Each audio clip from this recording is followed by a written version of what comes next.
So what are your current, cooperation with the Ukrainian military in Ukraine? Well, the United States is committed to helping Ukraine defend itself. We have about 300 soldiers that are here at the training center in Yavoriv, working with Ukrainian soldiers, also helping with counterfire radar, medical training, and basic defensive tasks. And what do you say? What would be now the priorities for the Ukrainian army? What should be done? Well, I had the great privilege to meet the Minister of Defense and the Land Forces Commander here yesterday and today. I'm impressed with their focus on developing a very good training center, putting quality officers and NCOs there. I was impressed with President Poroshenko's announcement yesterday to improve the NCOs, the sergeants. So those are all the right things to be focusing on to help soldiers in the ATO be successful.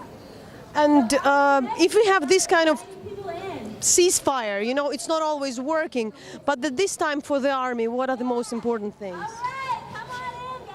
Well, of course, today I was at the cemetery here in Lviv and saw the graves of Ukrainian soldiers that had been killed in the ATO, and I was reminded that we had 7 soldiers killed just this week. So the Russians and their proxies are not observing the ceasefire correctly, and there's evidence, with the loss of these Ukrainian soldiers here. We want the Minsk agreement, obviously, to be fully implemented. Russia should allow the OSCE to do its job to monitor the ceasefire. I think that's very important. But in the meanwhile, I have been impressed with how Ukraine has done a very good job to live up to its obligation. What would be currently the priorities of the NATO and the U.S. Army in Europe and in Eastern Europe? But what is so far? Well, for us, the number one priority is being able to deter further aggression. So the Warsaw Summit, the NATO Summit in Warsaw, I think will show the alliance transitioning from assurance to deterrence. I don't know exactly what that will look like yet, but my job as the Army commander is to make sure that Army forces are prepared to do their part with infantry, armor, artillery, engineers, and so on. So what it would be, if you speak about this, we're speaking about strengthening the eastern frontier of NATO, what it would be, the rotation, can you probably explain? Because there is a lot of discussions, but we want to have a more or less precise and, let's say, answers without the speculations. Well, until the NATO summit, I don't know exactly what it's going to look like. But there is some plan which would be proposed. Yeah, of course. Well, it wouldn't be right for me to speculate on what's been proposed until it's been decided. What I can say is that the United States Army in Europe is completely focused on being ready to support our allies, to support our friends, to demonstrate our commitment. You're seeing it now here, of course, in Ukraine. You're going to see it in exercises in Poland and the Baltic countries next month in June. We'll be back here in Ukraine for a Rapid Trident exercise in August. The Army is going to add an armor brigade that'll beginning in February that will be here. So these are all things that we're doing.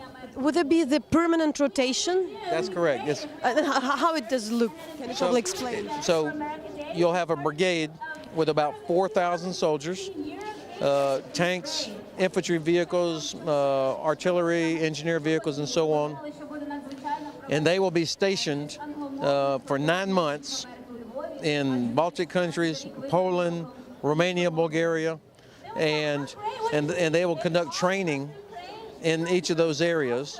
Occasionally, they will come together to demonstrate how quickly they can move, and then they'll go back. And they'll do that for 9 months, and then they'll be replaced by another brigade with all of its equipment for another 9-month rotation, and that's how we're going to do that.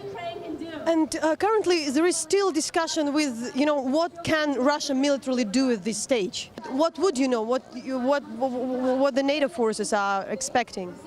Well, I think, what you've heard Secretary General say, what you've heard the former SACEUR say, is that Russia would like to tear apart the unity of the EU, tear apart the unity of NATO, to create weakness and division.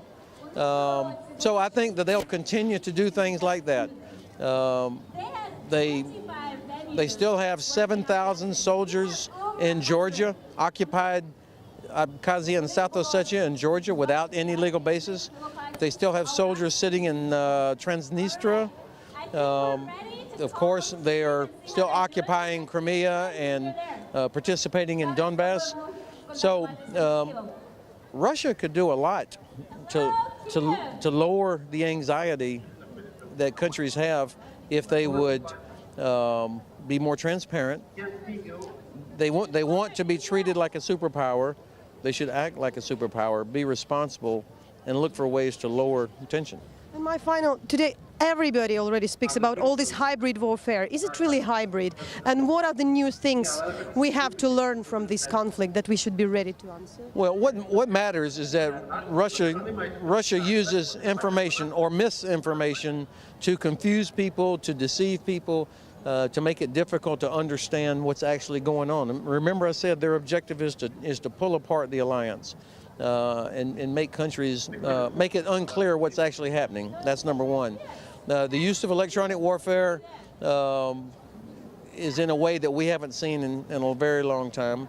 The use of drones that they've employed in the Donbass region, again, is something that we haven't had to deal with before. So these are all parts of it.